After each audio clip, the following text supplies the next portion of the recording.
The crying child's name has been found. That's right, we finally have an answer for a question that has stumped this community for a literal decade. And the craziest part of all of it, it was solved by a channel with only one video. Matt must be rolling in his retirement grave. We'll just see about that. Hello Internet! Welcome to Game Theory, the show that's happy to let someone else solve FNAF for a change. Since the release of Security Breach, it feels like there's been a massive new wave of FNAF theorizing on YouTube. We've seen the rise of people like John FNAF, Rye Toast, ID's Fantasy, and dozens more, all joining us in the good fight to try and solve the infuriating lore of this franchise. And just over a month ago, a new challenger, or should I say challengers, entered the ring. The channel Dual Process Theory. And they went big for their first outing, making the claim that they'd solved the entirety of FNAF in their very first video. And not only were they laying down a timeline for the whole series, they also claimed to have solved a particular mystery that has been bugging us theorists for a long time. What is the name of the crying child? After nearly 10 years, we still just call him the crying child, despite the fact that every other character in this franchise seems to get a name. Mike, Elizabeth, Charlie, even the missing children got names. So why is this kid's name left blank? Well, according to Dual Process Theory, it's not that he doesn't have a name, it's that we just missed it. We've had the name all along, we've just been giving it to someone else. They suggest that the crying child's name is Cassidy, the name we found all the way back in the word search of the survival logbook, the same name that, for the longest time, we have given to the vengeful spirit from Ultimate Custom Night, the one Afton should not have killed. Not only that, but they claim that the child we thought was Cassidy doesn't even exist. For years, we've assumed that there are 7 dead kids, 5 missing children's incident victims, including Cassidy, Charlotte Emily the puppet, and the nameless crying child. But instead, they claim that there have only ever been 6, with the final missing kid and the bite victim being one in the same, Cassidy Afton. It's a bold claim, but when you get into the meat of it, their argument is actually quite compelling. So I went back to the drawing board and started mapping out the pieces myself to see if I could come to that same conclusion. Is the crying child actually Cassidy? Ladies and gentlemen, it's Hey Tom, what you doing? Oh, hey Matt, I'm kind of in the middle of solving FNAF. Yeah, okay. I'm sure you have a theory that changes everything. A clue that we missed? Kinda, yeah. Perfect. Well, before you fire up the old Golden Freddy thumbnail and then slap a dark truth on that, I've got another puzzle for you to solve. Lo-fi. It's the music-based mystery project that I've been working on. Basically, it's what you get if you have Lo-Fi Girl, but you mix in a murder mystery. Because who hasn't ever wondered that? I know! But the good news is you don't have to wonder anymore, because episode 1 is finally ready. On one level, you can just study and relax and sleep to the music that you're listening to. In fact, you've been listening to one of the tracks this whole time. And there's gonna be new music releasing every week on our Lore-Fi Spotify channel. But you know what? If you want to go a level deeper, hidden within some of that music and the videos that exist here on YouTube, there are clues pointing at the story of a missing kid. A missing kid named Gregory. Gregory? Seriously, Matt? Yeah, hear me out. Yeah, I got nothing. I just wanted to meme on the name. Good news though, my Gregory, not a robot. Yeah, sure, for now. I assume you put a link in the description on your way in. I did indeed, sir. And people should definitely click on it because like I said, there's gonna be new secrets waiting to be discovered every week over on Spotify and a new animation dropping roughly once a month and a half here on YouTube. All as we help a new character, Taylor, solve the deadly game that she accidentally finds herself trapped in. Do I really have to solve this? I kinda got my hands full with all the FNAF stuff coming down the pipeline. I was actually just about to do a Morty on Dual Process Theory's theory. Oh, I remember that one. It's a great video. But you do realize the M in Morty stands for MatPat, right? MatPat occasionally reviews theories, yo. Huh, didn't think about that. Say, Matt, I know you're kind of retired and everything, but seeing how Dual Process Theory's video was a 2-person effort and you're already here, how'd you like to tag team this FNAF theory? I mean, it's a little cramped in the recording closet with the 2 of us, but sure, why not? Awesome, and now I don't have to change the theme song. Hit it, Yosi! Leave your theories in the comments below. I'll pick my favorites in the next episode of Morty. First things first, it's probably a good idea that we recap the main evidence points dual process theory has for the crying child being Cassidy. Their video is nearly 2 hours long after all. Who has that much time? Well, except for you, considering you took over 4 hours to react to it. Look, I'm retired now. I've got nothing but time. But I think you're right, so let's quickly recap, starting with the first major point, how we got the name in the survival logbook. Now, this book has been a cornerstone of the FNAF franchise since its release. Inside, we have 3 separate people speaking to us. Michael Afton, who writes in red pen, a spirit that writes in faded text, and a third person that alters the text of the book. The faded text writes the words "my name" on a number of the pages, and on those pages there's always some sort of weird number. Take all those numbers and turn them into coordinates for the word search, and bam! You get the name Cassidy. It sounds so simple now, but I remember ripping my hair out over this at the same time you were. But the key to the whole thing was one very important usage of my name. On one of the pages, the my name appears on a gravestone, just like the gravestone missing a name from FNAF 6's ending, which, it should be remembered, released around the same time as this book. So it seemed pretty darn obvious that these clues were revealing the name of that final character, the 5th missing child, which is why for the longest time we've been calling the 5th child Cassidy. And this is where dual process theory throws their first spanner into the works. You mean wrench? Look, you chose a British guy to take over. This is what you get. While yes, my name appeared on every page the clues were hiding, notice what's on the opposite page of the word search. A mirror. And under it, the spirit leaves a message. What do you see? Well, what's on the other page? The crying child using altered text in the word search. It's me, Cassidy. God, it's so good! It is pretty compelling, especially because, in all honesty, the placement of that mirror always felt suspicious to me. So I really like them using it for their theory. But if crying child is Cassidy, then who else is speaking in the book? You need a second spirit to act as the faded text. Well, according to them, it's Charlie, the puppet, doing what she's been trying to do the entire series, help the lost spirits find themselves. And again, I gotta say, I really like that. Narratively, that's really satisfying because it brings together the 3 main characters from the franchise all in the same place. Mike with his red pen, crying child Cassidy as the altered text, and Charlie guiding the conversation as the ghostly faded text. It's cool and it feels complete, but is there actual evidence to support this, or is it all hypothesis? And that's not all. Dual process theory weren't just satisfied with crying child having Cassidy's name, they went further to suggest that the crying child is Cassidy, as in Cassidy is an Afton, and the 5th missing child on the gravestone, and the spirit within Golden Freddy, the only spirit inside of Golden Freddy, as opposed to most of our theories where the crying child is 1/2 of our best golden boy. They also have the evidence to back it up. The first point is that Golden Freddy doesn't speak in plurals. When you take a look at the one line we ever get from Golden Freddy, what do we see? It's me,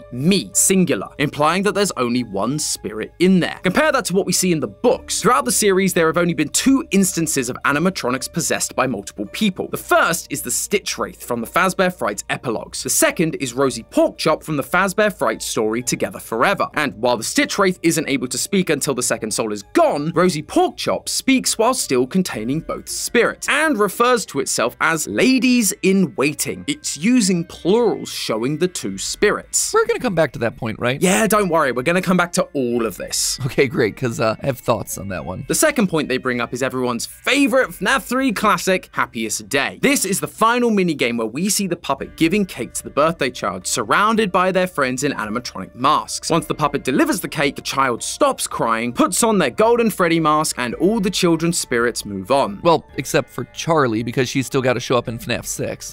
Yeah, because nothing can ever just be as it seems with this franchise. But there is one thing that I think we can both agree is very straightforward. There are only 6 kids at this party, the 5 missing children and the puppet. If there were supposed to be 2 spirits inside Golden Freddy, why isn't there a 7th kid? Which ties in perfectly to point number 3, the glowing eyes at the end of FNAF 3. This one's personal, so I'll take it. As a reminder, if you beat FNAF 3 without doing the Happiest Day minigame, you get the game's bad ending. This gives us a screen where our 4 main animatronics each have one glowing eye, symbolic of the fact that their spirits haven't been released yet. Seems pretty self-explanatory, right? But then look who we have in the back. Golden Freddy, with not just one glowing eye, but 2. This was always the backbone to the whole 2 spirits debate. The idea that, unlike all the other animatronics who each had one kid's spirit inside of them, Golden Freddy was different. He had 2, both the innocent crying child spirit and the vengeful spirit Cassidy, the 5th victim. It was a theory that was further supported by the books, specifically the Stitch Wraith stingers, where we see an animatronic possessed by 2 spirits, a nice wholesome kid named Jake and an evil angry spirit named Andrew. One who dies in a hospital setting like the crying child, and one who dies by a brutal murder from Afton. I mean, the pair parallels are hard to deny. However, Dual Process challenges this by calling out the fact that if there were indeed two spirits in the body, why then do both eyes go out once you complete Happiest Day? Especially since we've believed that the Cassidy spirit lingers on to torture Afton in Ultimate Custom Night. Only one light should have gone out, to which I have one answer: retcon. But obviously that's a bit of a cheap explanation if we can avoid it. Which brings us to Dual Process's last point. How can the crying child be the fifth missing kid when, very clearly, he's not missing? Like, he's literally right here in front of a large room of people. Well, they make the assumption that this was all part of William's scheme. After the bite of 83, William pulls his child out of the hospital, and while experimenting with harvesting remnant, has the bright idea to stuff his son into Golden Freddy. Whoops! Bad idea, Will. It doesn't work, and the spring locks kill him, which is why we see Golden Freddy twitching in Ultimate Custom Night in the same way William does during the FNAF 3 teaser. This mistake devastates him, and in a drunken stupor, he lashes out at Henry's daughter, Charlie, killing her last. This then aligns with what we see from the gravestone puzzle in Help Wanted 2. To solve it, you have to light the gravestones marked by the 6 dead children in a specific order, presumably the order in which they died. Chica, the first, she has seen everything, followed by Foxy, Freddy, Bonnie, then Golden Freddy, and finally the puppet. Later, when the police start to investigate the disappearances at the restaurant, William claims his child also went missing to throw them off the scent that he may be the killer. Now, while I don't really love the logical jumps their explanation takes there, one thing I really do like about the crying child being the fifth missing victim, and therefore the only spirit inside Golden Freddy, is that it really does help clean up the numbers. For years, 5 was the magic number in FNAF when it came to dead kids. Then, around FNAF 3, it evolved into 6 with the inclusion of the puppet. And yet FNAF 4 shows us what was presumably a 7th kid dying in the form of the crying child. And while Help Wanted does eventually give us 7 graves and a hidden out-of-bounds Easter egg, it always bugged me that there was never a gravestone for him in the FNAF 6 ending. I always just assumed that it was because he ended up being different. He wasn't a victim of Afton's, and thus he wasn't included in that final image. But if Crying Child is in fact the 5th kid, it helps explain why there was never an additional grave for him, because he was always there to begin with. He was the one hidden behind the grass. They also don't mention this in their theory, but in FNAF 3, look at the spirit who gets Afton's spring locked. They have tears streaming down their face, just like the crying child. We never see the other spirits' faces. We're specifically being shown that this one has tears, revealing that this isn't a separate spirit from the crying child. They are one in the same. Scott even used the same model in FNAF World specifically for the crying child. To be fair, tears are everywhere in the series though. I mean, the puppet is shown crying literally all the time. So, are we done? Did they solve FNAF? Can I retire now too? No, you still have to solve Poppy. No. And Lorfi. Okay. And Ban. No! But secondly, well, this theory is really satisfying from a narrative standpoint. It helps to simplify a lot of the confusing elements that have built up over the years. There are a few pieces of evidence that they didn't mention that might poke a few holes in their theory. Oh yeah? So Tom, what's this sound? It's a flatline. And when does a flatline happen? Well, a flatline is typically shorthand to show that someone has died, usually in a hospital. Exactly. And during FNAF 4, we see things like IV bags, pills, and flowers surrounding the bed. All things that you would see in a hospital. Crying Child was in the hospital for his injuries, and then we hear a flatline right after Afton says that he's gonna put his son back together. Afton leaves, represented by psychic friend Fredbear fading away, which then leaves Crying Child alone in the dark. He's lost in the darkness. He's dead. He's alone. Everything about this cutscene seems to be suggesting that he died in this hospital. Could you potentially make the argument that William pulled his son off of life support in the hospital and brought him back to an underground bunker where he's gonna do experiments on him until he's able to bring him back to life, and that's why we hear a flatline here? Sure, you could make that argument, but it feels really overcomplicated just for the sake of your theory. And even still, if he did do all of that, there's a room full of people that saw Afton's son get bit. That make it pretty darn hard for Afton to convince anyone that his son went missing as part of some random killer's murdering spree. There's also that whole speaking in plurals thing I know you had thoughts on. Yes, thank you. I brought up earlier the huge number of parallels between the 2 spirits inside the Stitch Wraith in the books and the 2 spirits that are potentially inside of Golden Freddy in the games. Now, say what you will about book-based evidence, but the epilogues at the end of these things tend to be very important for storytelling. I mean, we saw that explicitly with the reveal of the Mimic. So to focus on this character of the Stitch Wraith, comprised of 2 spirits across 11 books, yeah, that feels feels pretty darn important. And in the Stingers, each spirit inside the Stitch Wraith speaks in the first person. So it would then make sense for one spirit inside of Golden Freddy to say, "It's me, singular. It's me, the crying child, your brother." But let's go a level deeper. In the Stingers, the Stitch Wraith is made up of a mix of parts. Andrew, the angry one, is established to not be able to see because his part forms the body. Jake, the nice one, can see because his spirit is trapped in the head part. As such, he reports what's happening in the world back to Andrew in the body. And what do we see happening in the logbook? Well, it's a similar sort of dynamic. One spirit asks, "What do you see?" And the other one responds, "I can't see." It's a direct parallel. Even down to the Happiest Day minigame. There's a point in the Stingers when Jake is given the chance to move on and pass into the afterlife, but he chooses to linger back in order to help Andrew. Eventually, one of them moves on while the other is kept to Earth, held back by Afton. Sound familiar? It should. It once again parallels a lot of what we're seeing happen with Golden Freddy in the games. On top of that, dual process theory reminded me of this moment in FNAF 4's minigames, where the crying child is locked in the back room with a Golden Freddy costume. They pointed out the tufts of hair coming out of the suit, explaining this to be an employee who bled out. However, in one of our old videos, you made the valuable point that this head is just sitting too low in the torso. When adults wear it, we see their heads fully out, even when they're sitting. This is something that is explicitly shown to us in places like the graphic novels, which tells us then that the person in the suit here, it's gotta be a child. Again, we see this in the books. In Fazbear Frights, we have scenes where kids reach into the Golden Freddy suit and see black curly hair sitting inside. This is a dead kid that we know was put inside of Golden Freddy. Presumably, this should be the fifth missing child. This is why Crying Child's Fredbear plushie tells him, "Remember what you saw." He has literally seen the deaths of other kids. You ever thought that maybe that's the answer? What do you mean? Well, is it possible that this story is actually way simpler than we, the FNAF community, have made it out to be? I mean, look at the scene. Like,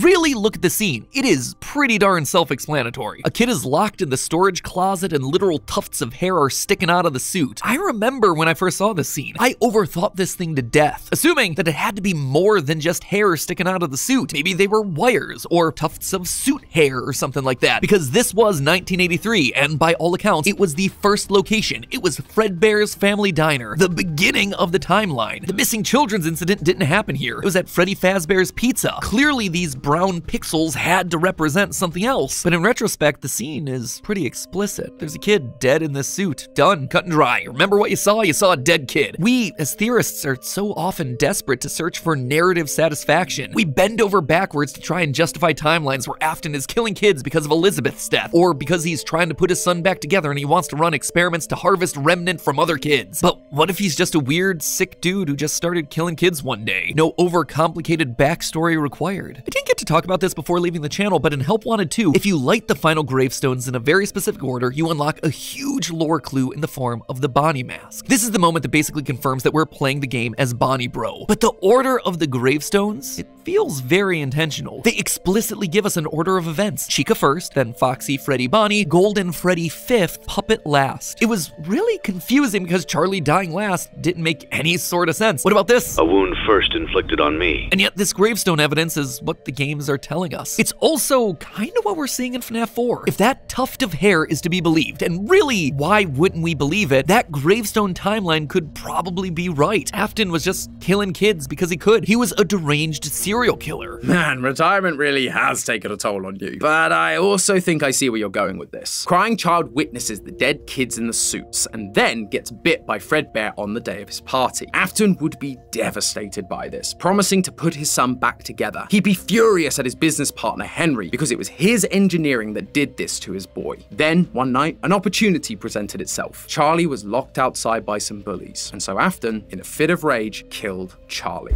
Unlike all the other killings that were premeditated, this was a crime of passion, and so it broke from all of his usual methods. And that allows this new order of deaths that Steel Wool has given us to make way more sense. Chica was always the first, but not just of the MCI, of all the deaths. That's why Henry made Security Puppet in the first place, because there were a bunch of kids disappearing from the pizzeria, and Henry wanted to protect his daughter. Which brings us back to the beginning. Where did we land with the whole dual process theory? Did they solve FNAF? Is Cassidy the crying child? I think the answer is yes, but also no. There are two sides to this coin, right? Is Crying Child the fifth missing kid that we've called Cassidy for all these years? I'm just not sure. It would simplify a lot, especially the FNAF 3 minigames where there's only 5 kids. But then we see a kid already dead inside the Golden Freddy suit before Crying Child even dies. And then there's the dozens of people that watch him die and flatline at the end of FNAF 4, which would make it hard for him to be considered missing, let alone considered one of the missing children specifically. It's true. As much as I like it from a narrative standpoint, there's just as much evidence against it as it is supporting it. Typical FNAF, you know? Well, not completely, because there's the second side of this question. Sure, Crying Child might not be the 5th missing child, but based on what dual process theory presented, I think they might be right that Crying Child's name is Cassidy. William Afton, a deranged serial killer hiding in plain sight, until one day his son Michael decided to play a prank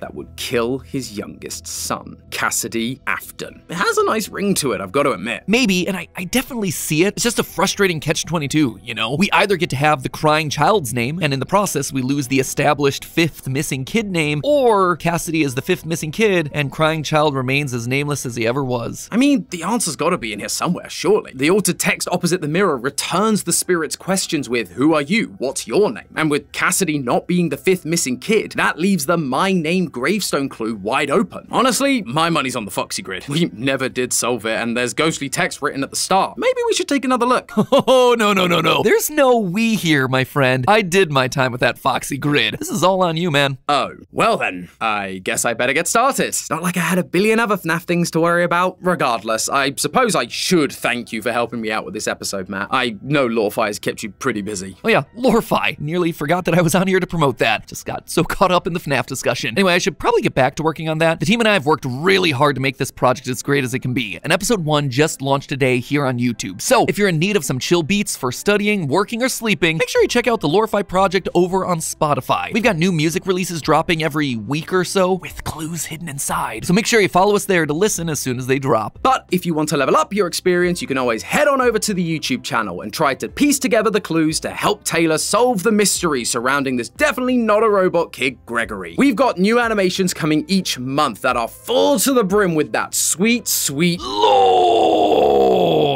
You just couldn't help yourself, could you? Hey, I'm retired. I don't get to say it that much anymore. True. Do you know what else you don't get to say much anymore? But hey, that's just a theory. A game theory. Thanks for watching.